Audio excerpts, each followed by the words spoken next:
வார்த்தைகள்ல நாம ஒண்ணுக்கு இல்லாதவங்கன்னு விளங்கணும். நாம ஒண்ணும் இல்ல, அல்லாஹ் தன் காரியத்தில் எப்போதும் ஜெயித்து கொண்டிருக்கிறான், உலகம் தோற்று கொண்டிருக்கிறது. விஞ்ஞானத்திலே வளர்ச்சி, மருத்துவத்திலே வளர்ச்சி, எல்லா துறைகளிலும் வளர்ச்சி, நவீன கண்டுபிடிப்புகள், பயங்கரமான தகவல் தொழில்நுட்பங்கள் எல்லாம் சரிதான். இத்தனையும் சேர்ந்து நம்மால் ஒரு உயிரை காப்பாற்றுவதற்கு முடியவில்லை. அல்லாஹ் அனுப்பிய ஒரு சின்னஞ்சிறிய நுண்ணுயிரிக்கு நம்மாலே மருந்து இன்னும் உருப்படியாய் கண்டுபிடிக்க முடியவில்லை. கண்டுபிடிக்கப்பட்டிருக்கிற அல்லது பரிசீலனையில் இருக்கிற அல்லது சோதனை ஓட்டமாக நடந்து கொண்டிருக்கிற மருந்துகள் எல்லாமே ஒரு தோராயமாகவும் சுமாராகவும் கேட்கலாம் என்கிற அடிப்படையில் மருந்துகள் முன்வைக்கப்படுகிறதே ஒழிய, இன்ன நோய்க்கு இன்ன மருந்து என்கிற தீர்மானத்தை நோக்கி உலகம் நகரவில்லை. உலகத்தில் எக்கச்சக்கமான விஞ்ஞானிகள், ஆய்வாளர்கள், அறிவியல் சார்ந்த நிபுணர்கள், தத்துவ மேதைகள் எல்லாம் இருக்கிறார்கள். ஆன்மீகத்திலே இருந்து அறிவியல் வரைக்கும் இன்றைக்கு எதற்கும் பஞ்சம் இல்லை. சேர்ந்து போராடியும் முடியவில்லை. எனவே சோதனைகளின் முதல் பாடம் என்ன தெரியுமா? அந்த பாடம் கூட குர்ஆனில் சூரா யூசுஃபில் அல்லாஹ் ஒரு இடத்தில் சொல்லுகிறான், வல்லாஹு காலிபுன் அலா அம்ரி, இறைவன் தன் காரியத்தில் ஜெயித்து விடுவான். இதுதான் ஃபர்ஸ்ட் விளங்க வேண்டிய பாடம். அல்லாஹ் தன் காரியத்திலே ஜெயிக்கிறார். குல் குல்லும் மின் இன்தில்லாஹ், குர்ஆன் சொல்லுகிறது எல்லாம் அல்லாஹ்விடம் இருந்து. நம்மால என்ன முடிந்தது? சுனாமியின் வருகையை கூட நம்மால் அதற்கு முதல் நாள் எச்சரிக்க முடியவில்லை தெரியுமா? வானிலை ஆய்வு மையங்களும் அறிவியல் விண்வெளிகளும் தோற்று போன இடம் இது. நாளை காலை நீங்கள் கடற்கரைக்கு வாக்கிங் போக வேண்டாம் என்று பொதுமக்களை எச்சரிக்கிற அளவுக்கு கூட நம் அறிவியல் வளர்ந்திருக்கவில்லை. நாய், நரி, நண்டு என்று ஊர்வன பரப்பனவெல்லாம் தன்னுடைய அதற்கு இருக்கிற அந்த சிற்றறிவை கொண்டு வரக்கூடிய நிலநடுக்கத்தையும் ஆழிப்பேரலையும் கண்டுகொண்டு ஒரு 2-3 நாளைக்கு முன்னாலே இடப்பெயர்ச்சி செய்து கொண்டு போய்விட்டதாம். ஆனால் மனிதன் வழக்கம் போல காலை வைகறை வேளையிலே வாக்கிங் போய் கொண்டிருந்த பல 100 பேர்களை கொண்டு விட்டதல்லவா சுனாமி. தோத்தது நாமா அல்லாஹுவா? அல்லாஹ் ஜெயித்து கொண்டே இருக்கிறார். சோதனைகளின் போது, அனர்த்தங்களின் போது, இது போன்ற பேரிடர்களின் போது ஈமான் வலுப்பட வேண்டும். இது முதல் காரியம். நாம எதையும் கண்டுபிடிக்க முடியல. இப்பவல்ல ஒரு 1500 வருஷமாக நபிகள் நாயகம் ஸல்லல்லாஹு அலைஹி வஸல்லம் காலத்திற்கு பின்னால் சமீபத்துல ஒரு 20-30 வருஷத்துக்குள்ளாகவே பிளேக் நோய் வந்தது, மிகப்பெரிய அளவில். காலரா வந்தது, ஷாம் தேசத்தை உலுக்கி எடுத்தது. தாஊனே அமவாஸ் என்று வரலாற்றாசிரியர்கள் அதற்கு பெயர் சொல்லுகிறார்கள். அமவாஸ் என்கிற ஊரில் பரவிய காலரா. ஆயிரக்கணக்கான சஹாபிகள் அதிலே வஃபாத்தானார்கள், ஷஹீதானார்கள். பெருநோய்களில் வஃபாத்தானவர்களை ஷஹீதுகள் என்கிற சொல்லாடலை குறித்து பயன்படுத்தலாம் என்று மார்க்க அறிஞர்கள் தந்திருப்பதன் பேரில் கொரோனாவில் உயிர் நீத்தவர்களை ஷஹீதுகள் எனலாம், காலராவில் உயிர் நீத்தவர்களை ஷஹீத் எனலாம், இது போன்ற ஆழி பேரலைகளில் உயிர் நீத்தவர்களை ஷஹீதுகள் எனலாம். சரி, கடைசி வரை அந்த காலரா அது தானாக போகும் வரை அதற்கு சரியான மருந்தை, ஒரு வாந்தி பேதியை தடுத்து நிறுத்தி உயிர் காப்பாற்றுவதற்குள்ள திறனை நம்மால் அன்றைக்கு கையில வைத்திருக்கவில்லை. சரி, அன்றைக்காவது அறிவியல் வளராத காலம். இன்னைக்குதான் எல்லாம் வளர்ந்துருச்சே. சுனாமியில் தோற்று போனோம், கொரோனாவிலும் தோற்று போனோம். அல்லாஹு காலிபுன் அலா அம்ரி, அல்லாஹ் தன் காரியங்களில் மிகைத்தவனாக இருக்கிறார். என்ன ஏதுன்னே தெரியாம கடைசியில எங்களுக்கு ஒண்ணும் தெரியலன்னு ஃபைல மூடுறதுதான் இன்னைக்கு நம்ம வழக்கமா இருக்கு. தெரியும் உங்களுக்கு, கொஞ்ச நாளைக்கு முன்னாடி கேஎல்ல இருந்து கோலாலம்பூர்ல இருந்து பெய்ஜிங்க்கு போன பிளைட் எங்க போச்சுன்னு தெரியலங்கிறாங்க, இதுவரையும் தெரியலங்கிறாங்க. அது சம்பந்தப்பட்ட ஆய்வு கோப்பெல்லாம் க்ளோஸ் பண்ணியாச்சு, எல்லா டாக்குமெண்ட்டும் க்ளோஸ்டு. என்ன அப்படின்னா தெரியல. 239 பயணிகள் பயணம் செய்யறாங்க, 200 பேர் சைனாக்காரங்க. 35,000 உயரத்துல பிளைட் பறந்துட்டு இருக்கிறப்போ எஸ்கேப். அதுக்கப்புறம் 35,000 ஃபீட்ல இருந்திருக்கு. அது வரைக்கும் கண்ட்ரோல் ரூமுக்கு தகவல் தெரியும். சரி, எங்க போச்சுன்னு தேடலாம். தேடினார்கள். எல்லா வல்லரசுகள்லாம் சேர்ந்து 14 கண்ட்ரி அதை தேடுவதில். தரை வழியாக, கடல் வழியாக, ஆழ்கடல் வழியாக உலகத்துல ஊர்ற ஈ எறும்பெல்லாம் எங்களுக்கு தெரியும்னு சொல்லிட்டு இருக்கிற நாசா விண்கலமும் தன்னை இணைத்துக் கொண்டது. 14 கண்ட்ரி சேர்ந்து தேடணும். எல்லாம் தேடி 239 பேசஞ்சரோட அந்த அந்த அந்த விமானம் அப்படியே இன்னைக்கு வரைக்கும் மாயம். எங்க போச்சு தெரியல, யாரு கடத்தினா தெரியல, பாடிகள் எங்க தெரியல, என்ன ஆனது தெரியல, ஒண்ணுமே இல்ல. யாரோ ஒரு எழுத்தாளர் எழுதி இருந்தது போல, ஒண்ணு மேல இருந்து மலக்குக புடிச்சு மேல இழுத்திருக்கணும், இல்லன்னா எங்கேயாவது பூமிக்கு கீழே ஆட்டோமேட்டிக்கா கபருக்குள்ள போயிருக்கணும். பூமிக்கு, வானத்துக்கும் பூமிக்கும் இடையில பிளைட் இல்லைங்கிறாங்க. நான் சொல்ல வருவது, அறிவியல் தொடர்ந்து தோற்கிறது, மருத்துவம் தொடர்ந்து தோற்கிறது, மனித ஆற்றல், மனித மேம்பாடு எல்லாம் தோல்வியில இருக்கிறது. அல்லாஹ் சொல்லுவது போல், வல்லாஹு காலிபுன் அலா அம்ரி, இறைவன் தன் காரியத்திலே மிகைத்துக் கொண்டே இருக்கிறார். ரப்பு தன்னுடைய வெற்றியை நிலைநாட்டுவதற்கு அவ்வப்போது உலகத்தில் காட்டுகிற இறை நம்பிக்கை சார்ந்த உரமேற்றுவதற்காக விஷயம் என்று சொல்லலாம். எனவே இந்த துன்பங்கள் எல்லாம் ரப்பு ஒருவன் மட்டுமே மிகைத்தவன் என்கிற பாடத்தை நமக்கு தர வேண்டும். இது 1வது பாடம். துன்பங்கள் தரும் படிப்பினைகளில் 2வது படிப்பினை என்னன்னா, சோதனைகள் என்பது ஏதோ கெட்டவர்களுக்கு மாத்திரம் வர்றதில்லை, எல்லாத்துக்கும் வரும், நல்லவங்களுக்கும் வரும். சொல்ல போனா நல்லவங்களுக்கு அதிகமா வரும். நீங்கள் சோதிக்கப்படுகிற பட்டியலில் இருக்கிறவங்களை எடுத்து பாருங்க, நிறைய பேர் நல்லவர்கள்.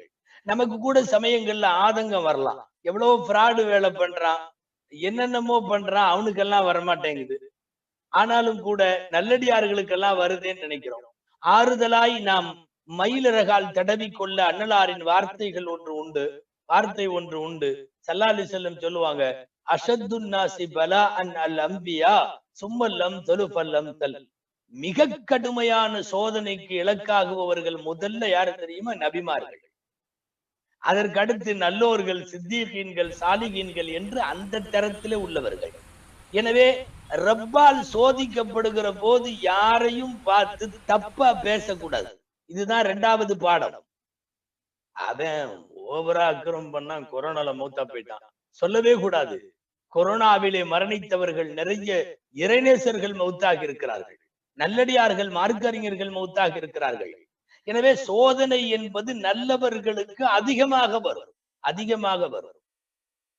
இது 2வதாக முக்கியமா நாம கவனிக்கணும். நபி ஸல்லல்லாஹு அலைஹி வஸல்லம் அவர்களை விடவா இந்த உலகத்திலே சோதனைக்கு இலக்கானவர்கள்? உஹது போர்க்களத்தில் நபிகள் ஸல்லல்லாஹு அலைஹி வஸல்லம் தாக்கப்பட்டு அவர்களின் முன்பற்கள் உடைக்கப்பட்டு இரத்தம் வழிந்து, அவர்களுடைய கன்னத்திலே இரத்தம் வழிந்து, வழியும் இரத்தத்தை துடைத்துக் கொண்டு நபி ஸல்லல்லாஹு அலைஹி வஸல்லம் பேசினார்கள். என்னன்னு? கைஃப யஃப்லஹு கௌமுன் ஷஜ்ஜு நபியஹும், எப்படிப்பா இந்த கூட்டம் ஜெயிக்கும், நபியவே காயப்படுத்துறாங்களேப்பா அப்படின்னு சர்வ சாதாரணமாக ஒரு சோக வார்த்தையை சொல்லிவிட்டு அதை கடந்து போகிற பெருமானாரின் மாண்பை எண்ணி வியக்க வேண்டியது இருக்கிறது. அவர்களை விடவெல்லாம் சோதனைக்கு ஆளானவர்கள் யாரும் இல்லை. குடும்ப வாழ்க்கையில் சோதனை, தனி மனித வாழ்வில் சோதனை, சார்ந்து வாழ்ந்த சமூக வாழ்வில் சோதனை, எல்லாத்திலையும் சோதனை. எனவே சோதனை என்பது வர்றது கெட்டவங்களுக்கு அல்ல. அதிலே கெட்டவர்களும் இருக்கலாம், நல்லவர்களும் இருக்கலாம். சொல்ல போனால் நல்லவர்களுக்கு சோதனை அதிகமாக வரும் என்பது நாம் இங்கு விளங்க வேண்டிய 2வது பாடம். சோதனைகளினால் விளங்குகிற 3வது ஒரு படிப்பினை உண்டு. என்ன படிப்பினை? 2 காரணங்களுக்கு தான் சோதனை வருகிறது. ஒண்ணு, இறைவன் வேற ஏதாவது ஒரு பெரிய தீங்கிலிருந்து காப்பாத்துறதுக்காக நமக்கு இந்த சோதனையை கொடுத்திருக்கலாம், அல்லது நம்முடைய தரஜாவை அந்தஸ்தை உயர்த்துறதுக்காக கொடுத்திருக்கலாம். எந்த சோதனை வந்தாலும் இந்த 2ஆத்தான் விளங்கணும். பிசினஸ்ல தட்டுப்பாடு, பிசினஸ்ல பெரிய அளவுல அடி, உடல் ஆரோக்கியத்துல அடி, அல்லது வேற ஏதாவது தாய் தந்தை குடும்பத்தினுடைய இழப்புகள், இறப்புகள், அல்லது சரியான பொருளாதார பலம் இல்லை, அல்லது பிள்ளை பேரு இல்லை, இப்படி நிறைய விஷயங்கள். 2 காரணம் தான் அல்லாஹ் விடும். ஒன்னு தஃபான் லி ஷர், வேற ஒரு பெரிய தீமை வர்றதுல இருந்து இவனை காப்பாத்துறதுக்கு இறைவன் இந்த சோதனையை கொடுத்திருக்கலாம். தமிழ்ல ரொம்ப ஃபேமஸா சொல்லுவாங்க இல்லையா, தலைக்கு வந்தது தலப்பாவோட போச்சு அப்படின்னு சொல்லுவாங்க. அப்ப என்னன்னா தலப்பா மட்டும் காணாம போயிருச்சான் அவருக்கு. அவர் தலப்பாவை நினைச்சிட்டு கவலைப்பட்டு இருந்தப்போ சொன்னாங்களா, என்ன தலை போகாம இருந்துச்சேன்னு நினைச்சு நீ பெருமைப்பட்டுக்கோ, தலப்பா தானே போச்சு. அப்ப அந்த மாதிரி தீமை பெருந்தீமையில இருந்து நம்மை காப்பாற்ற இறைவன் இந்த சோதனை கொடுத்திருக்கலாம். அல்லது சோதனை கொடுக்கப்படுவதற்கு அல்லாஹ்விடம் இருக்கிற இரண்டாவது ஒரு காரணம் என்னன்னா, அல்லாஹு தஆலா அதிகமாக அந்தஸ்துகளை உயர்த்துவதற்கு மனிதனை சோதிப்பான். நபிமார்களை சோதித்ததும், நல்லோர்களை சோதித்ததும், வலிமார்களை சோதிப்பதும் இதெல்லாம் இப்படித்தான். இது சோதனைகளிலே இருந்து கிடைக்கிற 3வது படிப்பினை. அடுத்து 4வது படிப்பினை.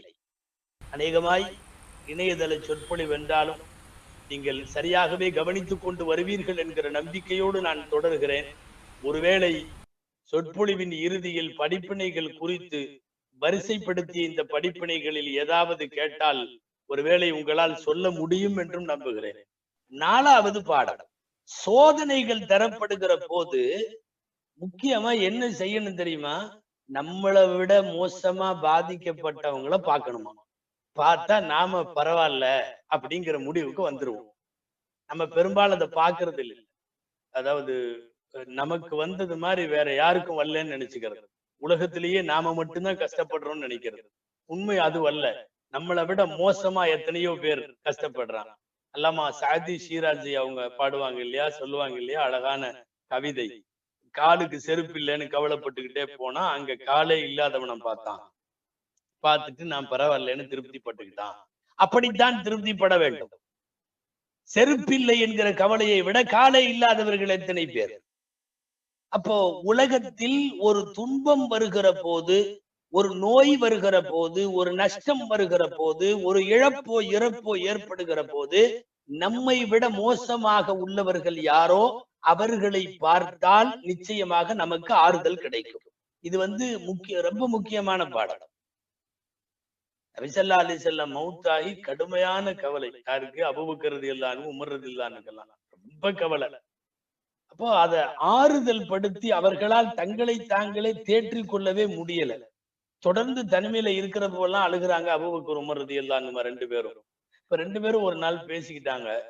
நம்மனால அதை மறக்க முடியல ரசூலுல்லாஹ்வை. வா அங்க போய் நம்ம உம்மஹானி வீட்டுக்கு போலாம். ஸல்லல்லாஹு அலைஹி வஸல்லத்தினுடைய உறவுக்கார பெண். ரசூலுல்லாஹ் அங்கே செல்லுவார்கள். நபி ஸல்லல்லாஹு அலைஹி வஸல்லம் அவர்களுக்கு எல்லா ஆறுதலும் தரக்கூடிய பெண், அறிவாற்றல் மிகுந்த பெண். அநேகமா அந்த பெண்ணும் சோகத்துலதான் இருக்கணும். ரசூலுல்லாஹ்வுடைய மௌத்துல அழுதுதான் இருக்கணும். சரி வா உம்மஹானி வீட்டுக்கு போவோம் அப்படின்னு சொல்லி அபூபக்கர் உமர் ரலியல்லாஹு அன்ஹுமா 2 பேரும் அங்க போனாங்க. போய் உட்கார்ந்த உடனே அழுதாங்க. நபிகள் நாயகம் ஸல்லல்லாஹு அலைஹி வஸல்லம் இந்த உலகத்தை விட்டு பிரிந்து விட்டார்கள், நம்ம எல்லாம் கிட்டத்தட்ட அனாதைகளாய் ஆக்கிவிட்டு போய்விட்டார்களே அப்படிங்கிற சோகத்துல 2 பேரும் உட்கார்றப்போ உம்மஹானி அம்மா அவங்களும் அழுதாங்க. அழுத உடனே சரி இவங்களும் ரசூலுல்லாஹ்வை மறக்கல போல தெரியுது, அந்த மரணத்தினுடைய ஆறாத வடுவிலிருந்து மீளாத துயரிலிருந்து இவங்க இன்னும் மீளல அப்படின்னு நினைக்கிறப்போ உம்மஹானி சொன்னாங்களாம், நீங்க அழுகிற மாதிரி முஹம்மது ஸல்லல்லாஹு அலைஹி வஸல்லம் மௌத்தா போயிட்டாங்கன்ட்டு நான் அழுகல, நான் அதுக்கு அழுகல. நான் அழுகிறது எது தெரியுமா? அவங்க இருக்கிற வரையும் வந்து கொண்டிருந்த வகி வானத்தில இருந்து இனிமேல் வராதே அப்படின்னு நினைச்சு அழுகிறேன். வானத்திலே இருந்து வந்து கொண்டிருந்த வகி நின்று போய்விட்டது. இனி வகி வருவதற்கு வாய்ப்பில்லை. நபி உயிரோடு இருக்கிற வரை மட்டும்தான் வகி வரும். ஜிப்ரீல் வருவார், அல்லாஹ் அனுப்புவான் செய்திகளை. அப்ப நபி ஸல்லல்லாஹு அலைஹி வஸல்லம் மௌத்தான நாளிலே இருந்து விண்ணுக்கும் மண்ணுக்கும் இடையிலான வகியின் தொடர்பு நின்று போய்விட்டதே என்று நான் கவலைப்படுகிறேன் என்ற போதுதான் சுரீர் என்று உரைத்தது அபூபக்கர் உமர் ரலியல்லாஹு அன்ஹுமாவுக்கு, நாம படுற கவலையை விட இது பெரிய கவலை. நாம சொல்ல போனா ஒரு சின்ன விஷயத்துல அழுதுட்டு இருக்கிறோம், உம்மஹானி அழுகுவது பெரிய விஷயம். நான் சொல்ல வர்றது, வாழ்க்கையில் யாருக்கு எந்த துன்பம் வந்தாலும் அந்த துன்பத்தை விட பெரிய துன்பம் உள்ளவர்களை பார்க்க வேண்டும்.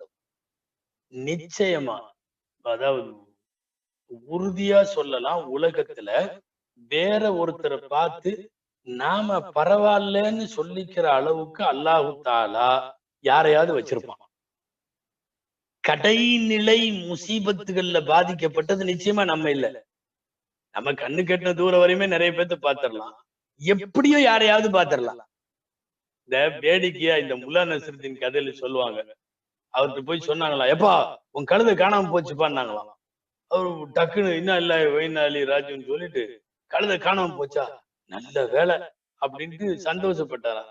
என்னையா கழுதை காணும்னு சொல்றோம், நீ பாட்டுல அசால்ட்டாங்கிற. ஆமாமா, அந்த கழுதை மேல நான் இருந்திருந்தா நானும் சேர்ந்துல காணாம போயிருப்பேன் அப்படின்னு சொல்லுவாரு முல்லா நஸ்ருதீன். என்ன சொல்ல வர்றாரு தெரியுமா முல்லா? ஆஹ் கழுதை காணாம போச்சுங்கிற கவலையோட நாம அதுல இருந்திருந்தான்னு கம்பேர் பண்ணா பெரிய முசீபத் தானே.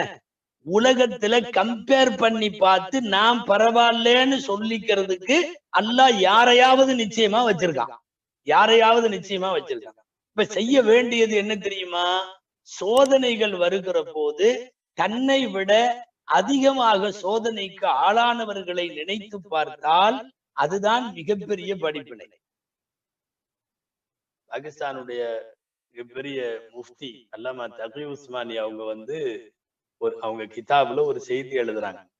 மிகப்பெரிய கல்வியாளர் அவரு. அவங்க எழுதுறாங்க ஒரு செய்தி, ஒரு பொம்பளைய ஆஸ்பத்திரி கூட்டு போனாங்களாம், வவுத்து வலின்னு சொல்லி. வயிற்று வலின்னு கூட்டு போய் ஆஸ்பத்திரியில உட்கார வச்சிருக்கிறாங்க. அவர் பக்கத்துல கணவர் இருக்காரு. சும்மாவே இருக்க மாட்டேங்குதான், எனக்கு வலிக்குது எனக்கு வலிக்குது எனக்கு வலிக்குது. அவரும் எவ்வளவோ சொல்லி பார்த்தாராம். வவுத்து வலி என்ன உனக்கு மட்டுமா வந்திருக்கு? உலகத்துல எல்லாரும் எத்தனையோ வழிகள்ல எப்படி எப்படியோ இருக்காங்க, சும்மா சொல்லிக்கிட்டே இருக்கிறிய, புலம்பிட்டே இருக்கிறிய அப்படின்னு சொல்லியிருக்கிறாங்க. கொஞ்ச நேரத்துல பேசிட்டு கணவன் மனைவி பேசிட்டு இருக்கிறப்பவே விபத்துல பாதிக்கப்பட்டு அடிபட்டு ரத்த வெள்ளத்துல ஒரு ஆளை தூக்கிட்டு வராங்க ஆஸ்பத்திரிக்குள்ள. வேன்ல இறக்கி ஸ்ட்ரெச்சர்ல வச்சு உள்ள கொண்டு வர்றாங்க. பார்த்தா காலு துண்டாகி போச்சு, கை துண்டா போச்சு, மண்டை பொழந்திருக்குது, இன்னும் ரூஹு மட்டும் இருக்கு. ஆனா உடம்பு பூரா ரத்தம். எல்லாரும் போய் பாக்குறாங்க ஸ்ட்ரெச்சர்ல அந்த பாடியை கொண்டு போறது. அந்த நேரத்துல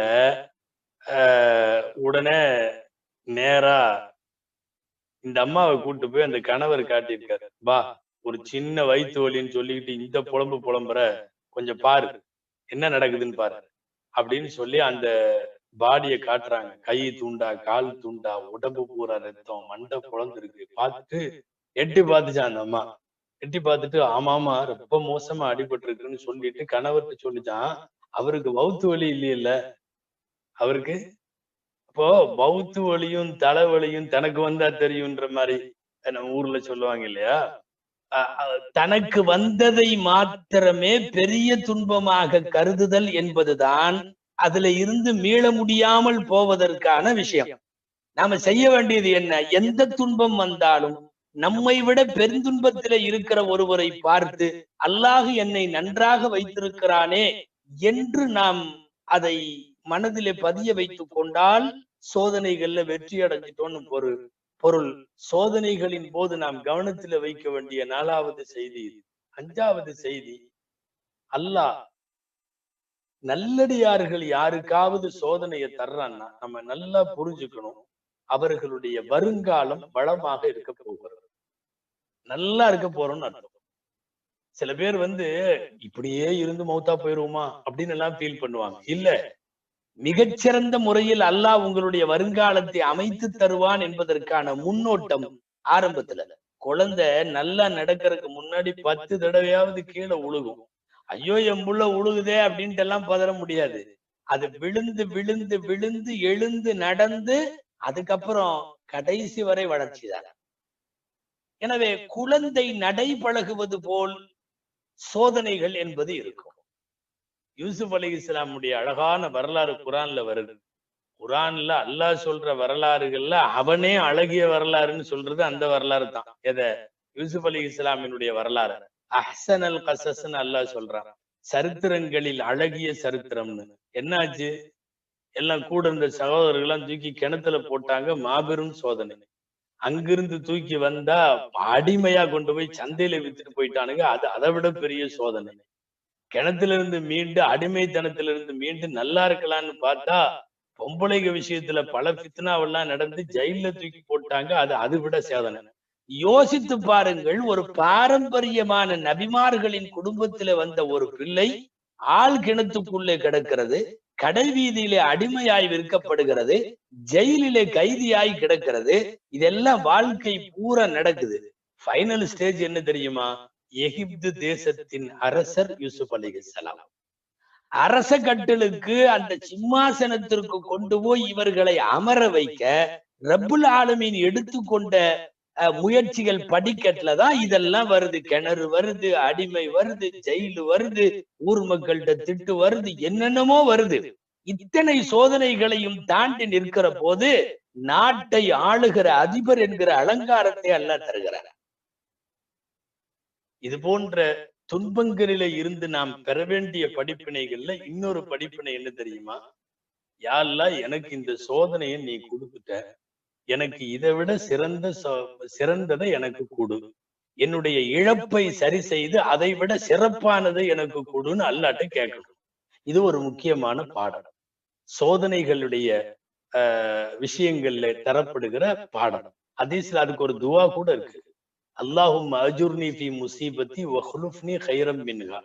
யா அல்லாஹ், எனக்கு வந்திருக்கிற முசீபத்துக்கு எனக்கு நல்ல கூலியை கொடு, இந்த முசீபத்துக்கு பகரமா இதை விட சிறந்ததை எனக்கு கொடு அப்படின்னு கேட்கணுமா? ஒரு பொருளாதாரத்துல இழப்பு வந்துருச்சு, வேற ஏதாவது குடும்பத்துல இறப்பு வந்துருச்சு, என்ன கேட்கணுமா? எல்லாம் இந்த முசீபத்தை எனக்கு கொடுத்து எல்லாம் நான் இதை தாங்கிக்கிட்டேன்ல, இதை பொறுத்துக்கிட்டேன்ல, இதுக்கு எனக்கு கூலி கொடு.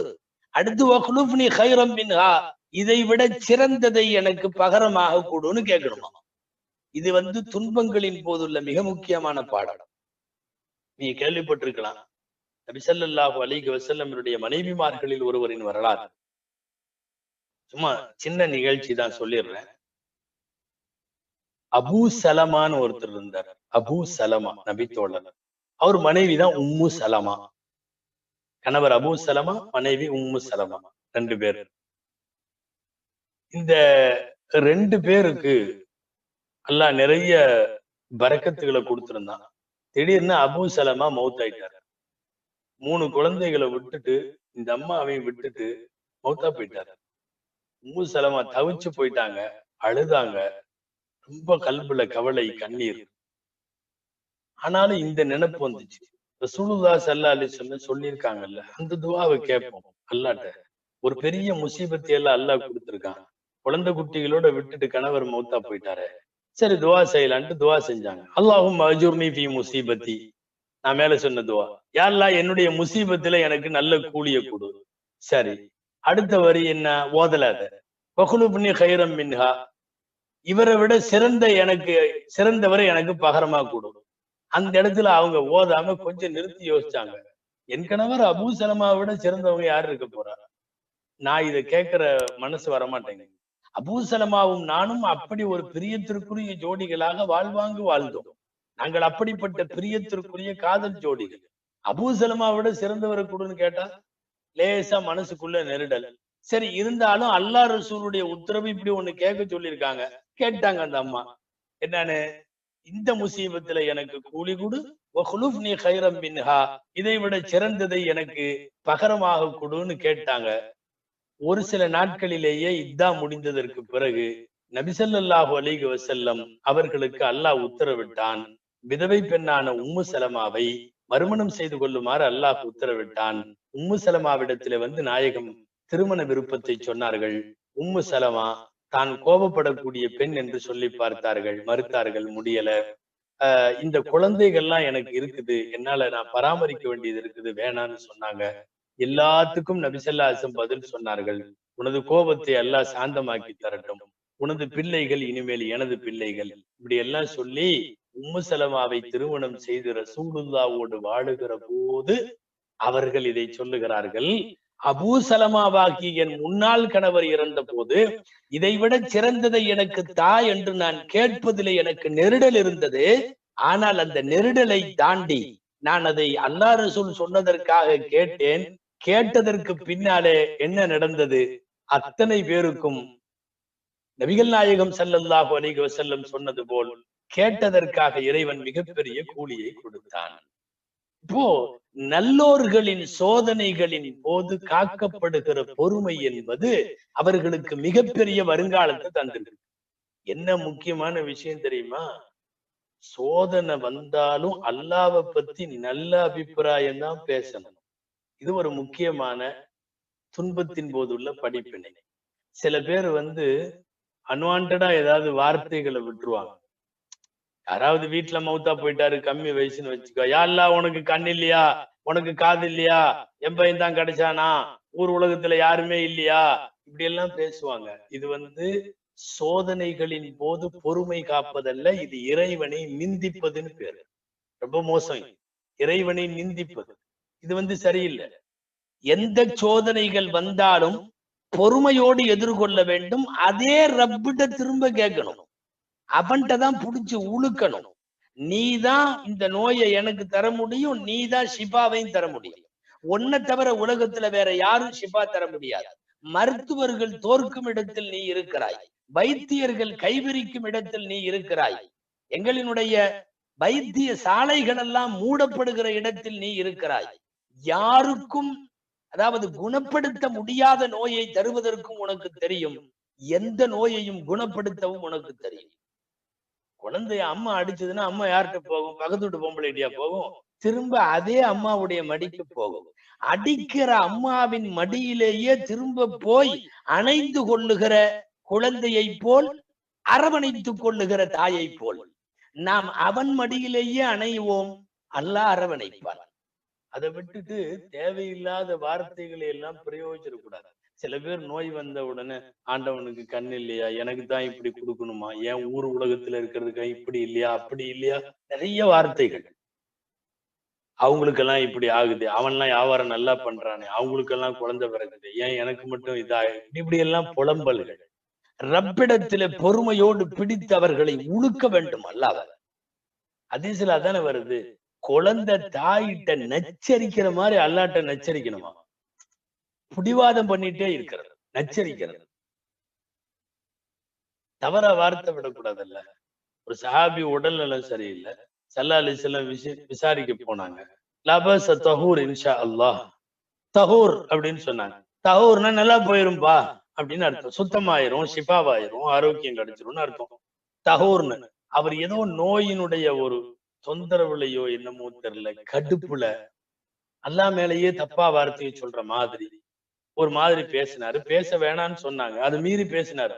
தஹூர் அப்படின்னு ரசூலுல்லாஹ் சொன்னாங்க, நல்லா போயிரும். அவரு சொன்னார், வசனமாவே சொன்னார், பல் ஹுவ யஃபூர் அல ஷேഖில் கபீர் துஸீருஹு இலல் குபூர். ஆமா, எங்க நல்லா போகுது, அது நாளுக்கு நாள் கூடிக்கிட்டே போகுது. அது இப்படி ஒரு கிழவனுக்கு இந்த நோயெல்லாம் வந்து மாட்டுது, இது கண்டிப்பா கபருக்கு தான் கூட்டிட்டு போகும். அதெல்லாம் நல்லாவெல்லாம் போகாது. நல்லா போகும் என்று சொல்லுகிற வாய் நபித்துவ வாய், அந்த துவாவுல நல்லா போயிடலாம். ஆனா இவர் அதை சொல்ல விடாம எங்க நல்லா போகுது, அதான் இவ்வளவு மோசமா இருக்குது, கொண்டு போய் கபர்ல தான் சேர்த்தோம் இப்படின்னு சொன்ன உன்ன ஸல்லல்லாஹு அலைஹி வஸல்லம் நஅம் இதா அப்படின்ட்டாங்க. சரி, அப்பன்னா நீ சொல்றது அப்படித்தான் அப்படின்ட்டாங்க. அவர் அப்படியே கடைசி வரையும் அதுல சரியாகல போயிட்டாரு. ஒரு துன்பம் வருகிற போது, நோய் வருகிற போது, இடர்கள் வருகிற போது ரப்பின் மீதான புலம்பல் வார்த்தைகளை எப்பவுமே சொல்லக்கூடாது. நாமெல்லாம் ஏமாத்துறோம். 18 வருஷம் நான் ஸ்டாப் படுக்கை அய்யூப் அலைஹிஸ்ஸலாம். 18 வருஷம். நீங்க நம்ம 18 நாள் படுத்துருவோமா? ஒரு டைபாய்டு ஒரு மாசத்துல சில நாள் படுத்திருந்துட்டு வெளியே வந்தாடா, அல்லாஹ் அக்பர், நாம பண்ற பேசுற பேச்சு, அல்லது ஒரு பைபாஸ் சர்ஜரி முடிச்சுட்டு நாம பேசுற பேச்சு, 18 வருஷம் நோய் கொஞ்சம் கூட குறையல. டே பை டே வலி குறையுது, நோய் குறையுது, வீக்கம் குறையுது, அதனுடைய இதெல்லாம் குறையுதுன்னா மனசுக்கு ஓரளவு ராகத்தா இருக்கும், பரவாயில்ல நல்லாயிட்டு வருது. முதல் நாள் இருந்ததை போலவே பல வருஷம் உடல் முழுவதும் புண். அய்யூப் அலைஹிஸ்ஸலாம் நம்மள யாராவது ஒருத்தர் இப்படி 18 வருஷ காலம் நோயில படுத்திருக்கிறோமா? அவர்கிட்ட போய் கேக்குறாங்க, இவ்வளவு வருஷம் இப்படி நோய்வாய்ப்பட்டிருக்கிறீங்க, திரும்ப திரும்ப அங்க என்னமோ கையை தூக்கி அல்லாட்ட ரப்பி அன்னி மஸ்ஸனியல் துர்ரு அன்த அர்ஹமுர் ராஹிமீன், 18 வருஷமா கேட்கிறீங்களே, அர்ஹமுர் ராஹிமீன் ஆகிய ரட்சகா, எனக்கு தீங்கு ஏற்பட்டு விட்டது, நீ எனக்கு சரி பண்ணி கொடுன்னு கேக்குறீங்களே, 18 வருஷம் ஆச்சு. அழகான பதில் சொன்னார். 18 வருஷமா தானே நோயா இருக்கிறேன், 70 வருஷம் நான் நல்லா இருந்தேன், உனக்கு அது தெரியுமா அப்படின்னு கேட்டாரு. என்ன அழகான வியூ பாருங்க. ஒரு ஒரு ஒரு பாசிட்டிவ் அப்ரோச்ங்கிறது இதுதான். 70 வருஷமா நான் நல்லா இருந்தேன், அதை நினைச்சு பாரு. 18 வருஷம் தானே நோய்வாய்ப்பட்டிருக்கேன், என் ஆரோக்கிய காலத்தை விட நான் நோய்வாய்ப்பட்ட காலம் என்பது கம்மிதானே. அல்லாஹ் 14 மக்கள் செல்வத்தை கொடுத்தான், ஆட்சி அதிகாரத்தை கொடுத்தான், 18 ஆண்டு காலம் நோய்வாய் கொடுத்தான், நோய்வாய்ப்பட்டு கொடுத்தான். 18 வருஷத்துக்கு பிறகு நோய் சரியாகுது. பெரிய உலக மருத்துவர் எல்லாம் ஒண்ணும் இல்ல, சும்மா காலுக்கடியில் இருக்கிற தண்ணி தூக்கி மேல ஊத்துங்கன்னாங்க, மேல ஊத்துனோம்னா சரியா போயிடுது. இவங்க குளிச்சுட்டு வெளியே வருவாங்கன்ட்டு வெளியில அந்த பக்கம் அவங்க மனைவி தள்ளி நின்றுட்டு இருந்தாங்க. இவர் குளிச்சு முடிச்ச உடனே மூஞ்சி உடம்பெல்லாம் கொப்பளம் கொப்பளமா இருந்துச்சுல்ல, எல்லாம் சரியாயி திடீர்னு பார்த்தா புது மாப்பிள்ளை மாதிரி வெளியே போறாரு. கொஞ்ச தூரம் கடந்து அவர் மனைவி பக்கத்துல போன உடனே அவர் மனைவி இவர்கிட்ட கேட்டிருக்கு, குளிக்க போனாரு ஐயூப பாத்தீங்களான்னு கேட்டிருக்காங்க. அடையாளம் தெரியாம. உருக்குலைந்த உடம்பு ஒரு நொடியில் பொன்னிற மேனியாய் அத்தனை நோய்களும் சரிவர ஆனதற்கு பிறகு எழுந்து நிற்கிறார்களே ஹஜ்ரத் அய்யூப் அலைஹிஸ்ஸலாம். காரணம் என்ன தெரியுமா? 18 வருஷம் ஒரு வார்த்தை கூட ரப்பே என்னை இப்படி நோய்வாய்ப்படுத்திட்டியே அப்படின்னு கேட்கவே இல்லை. நபிகள் நாயகம் ஸல்லல்லாஹு அலைஹி வஸல்லமுடைய அந்த வழியில இருக்கக்கூடிய அத்தனை சகோதரர்களும் அப்படித்தான். ஆதம் அலைஹிஸ்ஸலாமிலிருந்து இருந்து எல்லாம். அதனால ஒரு செயலை, ஒரு துன்பத்தை நடக்கிற போது, ஒரு துன்பத்தை எதிர்கொள்ளுகிற போது ரப்பிடம் அப்படியே சரணாகதி அடைஞ்சிடணும். இது முக்கியமான பாடம் சோதனைகளில். நிஅமல் அப்து இன்னஹு அவ்வாப். ஹஜ்ரத் அய்யூப் அலைஹிஸ்ஸலாம் அப்படி பொறுமையோடு இருந்ததனுடைய விளைவு என்ன ஆச்சு தெரியுமா? குர்ஆனில் இன்றைக்கு வரை என்ன அற்புதமான ஒரு சர்டிபிகேட் அல்லாஹ் கொடுத்திருக்கிறான். நிஅமல் அப்து, அடியார்களில் மிக நல்ல அடியாராக ஆகிவிட்டார் அய்யூப். அய்யூபை போல இன்னஹு அவ்வாப், அல்லாஹ் அல்லாஹ் என்று சொல்லி ஆன்மீகத்தில் திளைக்கிற அய்யூபு போல் நல்லடியார்கள் யார் உண்டு என்று குர்ஆன் கேட்கிற அளவுக்கு அவர்கள் அப்படி ஆயிட்டாங்க. அப்போ இந்த மாதிரி நேரங்கள்ல ஒரு ஒரு ஒரு நேர்மறையான எண்ணம் வேண்டுமே ஒழிய எதிர்மறையாக எப்போதும் ஒருபோதும் கணித்து விடக்கூடாது. இந்த துன்பங்களிலே இருந்து பெற வேண்டிய படிப்பினைகள்ல ஒண்ணு முக்கியமானது, இந்த அய்யூப் அலைஹிஸ்ஸலாம் வரலாறுல இருந்தும் தெரியுது என்னன்னா, ஒரு பாசிட்டிவான ஒரு வியூ, நெகட்டிவான ஒரு வியூ, ரெண்டும் இருக்கு. இதுல பாசிட்டிவா சோதனைகளின் போது பார்க்க வேண்டும், நெகட்டிவா பார்க்க கூடாது. அப்படித்தான் உர்வத்து பின் ஜுபைர் ரலியல்லாஹு அன்ஹு ஒரு சஹாபி இருந்தாங்க. உர்வத்து பின் ஜுபைர் ரலியல்லாஹு, அந்த காலத்துல ஏதோ அநேகமாக சக்கர வியாதி மாதிரி ஏதாவது ஒண்ணு அந்த காலத்துல இருந்திருக்கலாம். கால்ல புண்ணு சரியாகவே இல்லை, காலை எடுக்கணும். 2 காலும் முட்டி வரையும் எடுக்க வேண்டும். மருத்துவர்கள் சொல்லி விட்டார்கள். இன்னைக்கு இருக்கிறது போல லேபு அது இது சர்ஜரிக்கல் எக்யூப்மெண்ட்ஸ் இதெல்லாம் எதுவும் கிடையாது. அந்த காலத்துல என்ன சொல்லுவாங்கன்னா, குடிக்கிறதுக்கு கொஞ்சம் மதுவை கொடுத்துருவாங்க. இது போன்று மருத்துவத்திற்காக அவைகளுக்கு அனுமதி உண்டு. கொஞ்சம் மதுவை குடிச்ச உடனே காலை வெட்டிடுவாங்க. அவர் போதையில் இருக்கிறப்போ வலி இருக்கத்தான் செய்யும். கொண்டு வந்து மது கொடுத்தாங்க. உர்வத்து பின் ஜுபைர் ரலியல்லாஹு காலை எடுக்க போறோம்னு அனுமதி எல்லாம் வாங்கிட்டாங்க. மது குடிச்ச உடனே சொன்னார், அவரு கொடுத்த உடனே, எங்களுடைய மார்க்கத்தில் இது போன்ற மருத்துவத்திற்காக இவைகளை பயன்படுத்துவது கூடும் என்று அனுமதிக்கப்பட்டிருந்தாலும் காலமெல்லாம் என் வாயில் வைக்காத இந்த பொருளை எனக்கு போதை தர்ற பொருள் வேண்டாம், எனக்கு போதையை நானே உண்டாக்கிறேன், நீங்க என் காலை எடுங்க, நான் சில தஸ்பீக் எல்லாம் ஓதிட்டு இருப்பேன், எனக்கு அதுவே போதை மாதிரி தான், எனக்கு தெரியாதுன்னு சொல்லிட்டு அவர் ஓத ஆரம்பிச்சிட்டாரு. என்னமோ தஸ்பீகளை ஓதிட்டு இருந்தாரு. காலையெல்லாம் எடுத்துட்டாங்க. எடுத்து கொஞ்ச நேரம் கழிச்சு இந்த காலை அவர் கையில கொடுத்தாங்க, எடுக்கப்பட்ட காலை. வாங்கிட்டு அவர் அல்லாஹ்ட்ட பேசினார். என்ன பேசினார் தெரியுமா? காலை கையில வச்சுட்டு பேசினாரு, யா அல்லாஹ், உன் மேல சத்தியமா சொல்றேன், இந்த காலை வச்சுக்கிட்டு நான் ஹராமான ஒரு இடத்துக்கு கூட நான் போனதில்லை. ஹராமான இடத்திற்கு, தவறான செயல்கள் நடக்கிற இடத்திற்கு, தவறான காட்சிகளுக்கு, தவறுக்கு ஒத்து போவதற்கு என்னுடைய பாதத்தை நான் ஒரு நாளும் பயன்படுத்தியது கிடையாது. இது உனக்கு நல்லா தெரியும். இருந்தாலும் ரப்பே, 2 கை 2 காலு, இதுல 2 காலை மட்டும்தான் நீ எடுத்த, 2 கையை இன்னும் கொடுத்திருக்கியே எனக்கு. அது அந்த அடிப்படையில் யா அல்லாஹ் உனக்கே புகழல்லாம்னு சொல்லிட்டு குடும்பத்தாரை கூப்பிட்டு, நான் மௌத்தா போன அடக்கம் பண்ற மாதிரி என்னுடைய இந்த காலை மட்டும் தனியா நீங்க அடக்கம் பண்ணணும், கஃன் தஃபன் எல்லாம் செஞ்சு முஸ்லிம்களுடைய பொது கபரிஸ்தான்ல அடக்கம் பண்ணணும் அப்படின்னு வசியத்து பண்ணுவாங்க. இப்போ இங்க அதான் சொல்றோம், பாசிட்டிவாகவும் நெகட்டிவாகவும் ஒரே பொருளை பார்க்க முடியும். என் காலு போயிருச்சே அப்படின்னு பார்த்தா இது நெகட்டிவ் வியூ. அதை விட்டு போட்டு காலு போயிருச்சேன்னு பார்க்காம எனக்கு 2 கை இருக்குதே, அல்லாஹ் கொடுத்ததுல காலை மட்டும் தானே எடுத்தான், மத்த எல்லா உறுப்பையும் எனக்கு சரியா வச்சிருக்கானேன்னு பாக்குறது பாசிட்டிவ். சொல்லுவாங்க இல்லையா, ஒரு அரை கிளாஸ் தண்ணி இருக்குது, மிச்சம் அரை கிளாஸ் காலியா இருக்குது ஒரு கப்ல. அப்போ பாக்குறவங்களுடைய பார்வை, நல்ல பார்வை எது தெரியுமா? பரவாயில்ல, அரை கிளாஸ் தண்ணி இருக்கு, இது பாசிட்டிவ். இல்லையே பாதி கப்பு காலியா கிடக்குதே அப்படின்னா இது புலம்பல் அப்ரோச், இது வந்து நெகட்டிவ் வியூ. இப்படி எந்த காலத்திலும் பார்க்க கூடாது. சோதனைகள் வருகிற போது நமக்கு இந்த பாசிட்டிவான அப்ரோச் என்பது ரொம்ப முக்கியமானது. அதற்காகத்தான் மார்க்கம் சில வார்த்தைகளை, வழிகளை சொல்லி தருகிறது. உங்களுக்கு எந்த சோதனைகள் ஏற்பட்டாலும் இன்னா லில்லாஹி வ இன்னா இலைஹி ராஜிஊன், எல்லாம் அல்லாஹ்வுக்கே சொந்தம், அவன்கிட்ட தான் போகணும். எத்தனை எத்தனை அர்த்தம் தெரியுமா? தனியாக மணிக்கணக்கில் இந்த ஒற்றை வார்த்தையினுடைய விளக்கத்தை, விரிவை பேச வேண்டும், பேச முடியும். அப்படிப்பட்ட வார்த்தை. நான் எல்லாம் அல்லாஹ்வுக்கு தான். இப்ப எதையாவது எடுத்துட்டான், அப்ப சொல்றது என்னன்னா, அவனுக்கு சொந்தம், அவன் எடுத்துக்கிட்டான், அடுத்து நானு, அடுத்து நீ, அடுத்து அவரு, போயிட்டே இருக்க வேண்டியதானே. இன்னா லில்லாஹி வ இன்னா, உயிர் சேதத்துக்கு மட்டுமல்ல எல்லாத்துக்கும் சொல்லலாம்.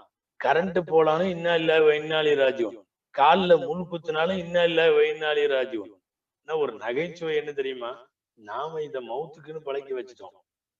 வேற நேரத்துல இன்னா லில்லாஹ் சொன்னோம்னா சமயங்கள்ல விவகாரம் ஆயிரும். ஏதாவது வீட்டுல சொல்றாங்கன்னு வைங்களேன், குப்பிமாக்கு உடம்பு சரியில்லப்பா அப்படிங்கிறாங்க, நீங்க இன்னா லில்லாஹி வ இன்னா இலைஹி ராஜிஊன்னா ரணகளம் ஆயிரும் வீடு. பெரிய தாக்கு உடம்பு சரியில்லை, சின்ன தாக்கு உடம்பு சரியில்லை, இப்படி இப்படி எதையாவது சொன்னாங்க, அந்த சொன்ன நேரத்துல இந்த வார்த்தையை சொல்லிட்டீங்கன்னா விவகாரம் ஆயிரும். ஆனா மார்க்கத்துல விளக்கு அணைந்தாலும் இன்னா லில்லாஹ் தான், ஒரு உயிரை விட்டாலும் இன்னா லில்லாஹி வ இன்னா இலைஹி ராஜிஊன் தான். இந்த வார்த்தையை நீங்கள் அர்த்தத்தோடு மனதிலே திடப்படுத்தி கொண்டால் எந்த சோதனையும் லகுவாகிவிடும், எந்த சோதனையும் லகுவாகிவிடும். அவன் பொருளை அவன் எடுத்துக்கிட்டான். ரசூலுல்லாஹ் இது என்னமோ ஊருக்கு மட்டும் அட்வைஸா, உபதேசமா சொல்லல. சொந்த மகள் ஜைனப் ரலியல்லாஹு அன்ஹா, அந்த ஜைனப் ரலியல்லாஹு அன்ஹாவுடைய குழந்தை உயிர் போகுது. மகளை கட்டி கொடுத்த இடத்துல இருந்து தகப்பனார கூப்பிட்டுடுது, அத்தாவை வர சொல்லி, பையனுக்கு ரொம்ப முடியல, மூச்சு அரைக்குது, குழந்தை கொஞ்சம் வாங்க அப்படின்னு சொல்லு. ஸல்லல்லாஹு அலைஹி வஸல்லம் என்னமோ உடம்பு சரியில்லைன்னு நினைச்சுக்கிட்டு, அல்லாஹ்வுக்காக பொறுமையா இருக்க சொல்லு, அல்லாஹ் இப்படி செய்வான் அப்படி இப்படின்னு ஆறுதலா சொல்லி அனுப்பிச்சிட்டாங்க. திரும்ப ஜைனப் 2வது தடவை ஆள் அனுப்புனாங்க. மூத்த மகள் ஜைனப் ஸல்லல்லாஹு அலைஹி வஸல்லத்துக்கு ரலியல்லாஹு அன்ஹா சொன்னாங்க, அல்லாஹ்வோட பேரால கேட்கிறேன்னு சொல்லு, அத்தாவை வர சொல்லு. அப்ப திரும்ப போய் ஸல்லல்லாஹு அலைஹி வஸல்லம் சஹாபாக்களோட போனாங்க. ஒரு 5-6 சஹாபிகள் கூட போனாங்க. போய் அந்த குழந்தைய வாங்கி மடியில வைக்கிறாங்க. குழந்தை திணறுது, மூச்சு திணறுது. மூச்சு திணந்து டக்குன்னு ஆஃப் ஆயிடுச்சு. ரசூலுல்லாஹ் ஜைனப்ட்ட சொன்னாங்க, கண்கள்ல தண்ணி வருது ரசூலுடைய கண்லையும். ஏன்னா சொந்த பேர குழந்தை தான் மடியில தான் வர்ற வரையும் காத்திருந்து வந்து மடியில உயிர் போச்சுன்னா. சொன்னாங்க, இன்ன லில்லாஹி மா அஹத வலஹு மா அஅதா. ஏம்மா, அல்லாஹ் எதையெல்லாம் எடுத்தானோ அதுவும் அவனுக்கு சொந்தம், எதையெல்லாம் கொடுத்திருக்கிறானோ அதுவும் அவனுக்கு சொந்தம். சிலதை அவன் எடுத்துக்கிட்டான், சிலதை இன்னும் விட்டு வச்சிருக்கான், அடுத்தடுத்து எடுப்பான்னு அர்த்தம். இந்த தத்துவத்தை ஜைனப் அம்மாவுக்கு விளக்கி சொல்லி அச்சோதனைகளின் பளுவை குறைத்தார்கள். இன்னா லில்லாஹ் போன்ற வார்த்தைகள் தான் சோதனைகளிலே இருந்து மீண்டும் நம்மை லகுவை நோக்கி பயணிக்க வைக்கிற வார்த்தை. அதனால எந்த சோதனைகள் வந்தாலும் இந்த படிப்பினைகளை ஞாபகத்தில் கொள்ள வேண்டும். இன்னொன்னு, நோய்வாய்ப்பட்டோ, நஷ்டப்பட்டோ, கஷ்டப்பட்டோ, இழப்புகளும் இறப்புகளும் அதிகமாகியோ யாரையாவது சாதாரணமா மட்டும் எடப்படாதீங்க. மறுமையில் அவர்கள் ரொம்ப பிரகாசமாக இருப்பார்கள். உலகத்துல ரொம்ப டிப்டாப்பா இருக்கிற யாரையும் பார்த்து ரொம்ப கொண்டாடவும் செய்யாதீங்க. மறுமையில் அவர்கள் மோசமாக இருப்பார்கள்.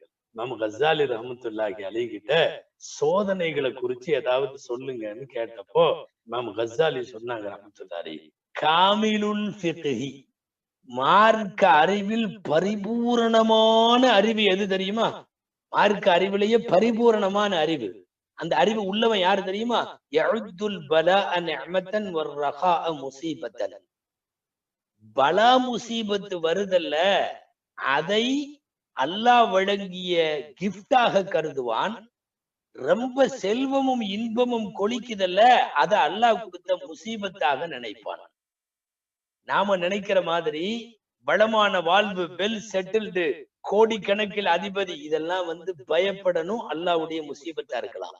நோய் நொடி கஷ்டம், பல்வேறு குடும்ப கஷ்டம், நல்லா ஞாபகம் வச்சுன்னு இவர்கள் மறுமையினுடைய மிகப்பெரிய இன்பத்திற்கு சொந்தக்காரர்கள் என்பதைத்தான் இந்த நிகழ்ச்சிகளில் இமாம் கஸாலி ரஹ்மத்துல்லாஹி அலைஹி தங்களின் வார்த்தைகளில் சொல்லுகிறார்கள். அன்பிற்குரியவர்களே, தொடர்ந்து இந்த சோதனைகள் நடக்கிற போதெல்லாம் இந்த பாடங்களை கருத்தில் கொள்ள வேண்டும். அதுபோல நிறைய பேரின் உயிரை பறித்திருக்கிற கொரோனா, நிறைய பேரின் உடல் நலத்தை கேள்விக்கு உரியாக்கி இருக்கிற கொரோனா, இன்றளவும் உலகத்தை விட்டு அகலாமல் உலகத்தின் எல்லா துறையும் எதிர்த்து போராடி கொண்டிருக்கிற இந்த கொரோனா போன்றவைகள் எல்லாம் கூட அல்லாஹ்வின் சோதனைகளே. அவனிடத்திலேயே திரும்ப கேட்போம், அவன் கதவையே திரும்ப தட்டுவோம். அடிக்கிற அம்மாவிடம் குழந்தை மீண்டும் போவது போல் அவனிடமே சரணாகதி அடைவோம்.